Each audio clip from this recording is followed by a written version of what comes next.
Assalamualaikum warahmatullahi wabarakatuh. Kali ini saya akan mempresentasikan tugas final semester pendek perkembangan arsitektur 2. Perkenalkan, nama saya Kaputra Cahyono, Stambuk F22118025.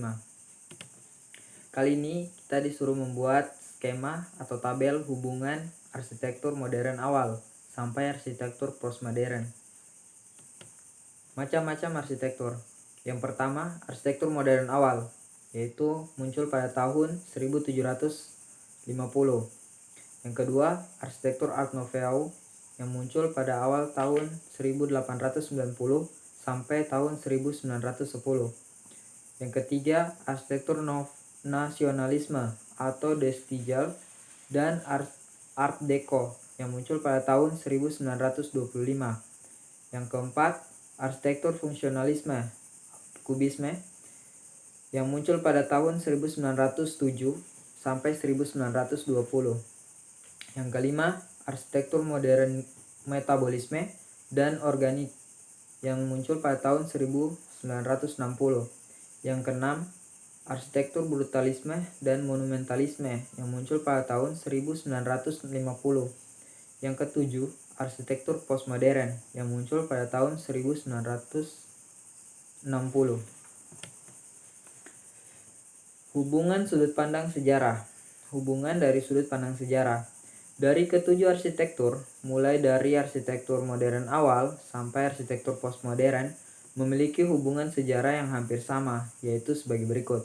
Yang pertama, perkembangannya dari arsitektur klasik barat yang kemudian dipengaruhi oleh revolusi industri awal abad ke-19 yang menyebabkan perubahan pola pikir, pola hidup, termasuk seni dan arsitektur, serta terjadinya percampuran berbagai konsep, gaya, dan hiasan.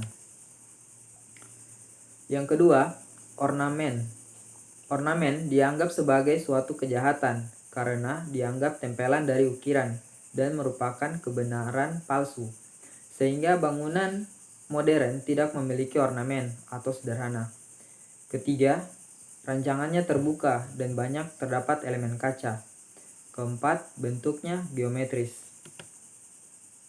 Hubungan sudut pandang struktur. Hubungan dari sudut pandang struktur yaitu dari segi struktur, ketujuh gaya arsitektur memiliki hubungan yang sama, yaitu sebagai berikut. Yang pertama, dari segi teknologi bangunan, bahan bangunan beton menjadi media yang mengekspresikan bentuk seperti yang dikembangkan oleh Le Corbusier di Prancis dan Gaudi di Spanyol atau Mendelssohn di Jerman. Kedua, penggunaan besi. Besi sebenarnya telah lama dipakai sebagai bahan bangunan, tapi baru akhir abad ke-18 dipakai dalam kuantitas banyak dan murah. Penggunaan besi, tuang, dan baja yang digunakan untuk skala besar, bangunan besar. Dengan penggunaan besi sebagai bingkai pembuatan kaca, jendela, maka jendela lebih besar atau luas, sehingga jendela dapat dibuat dengan skala yang lebih besar.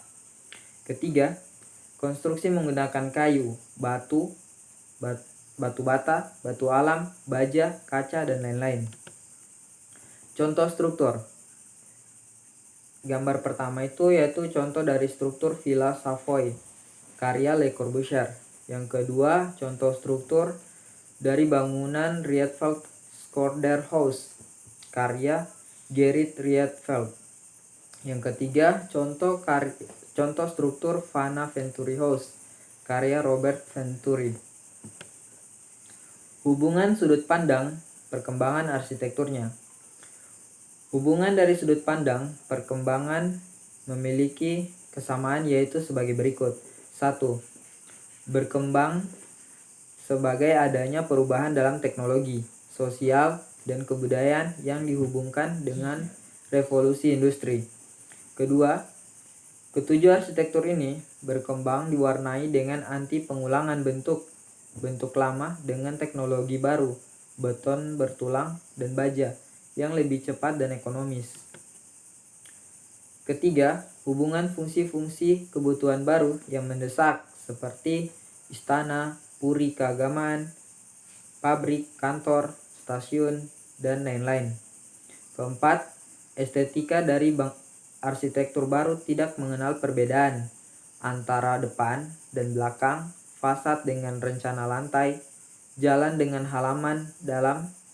Tidak ada detail yang berdiri sendiri, tetapi merupakan bagian yang diperlukan bagi keseluruhan. Kelima, perencanaan suatu bangunan dimulai dari kebutuhan dan kegiatan yang tidak dari bentuk luar, sehingga manusia dapat menuntut apa yang dibutuhkan secara mutlak. Cukup sekian dari saya.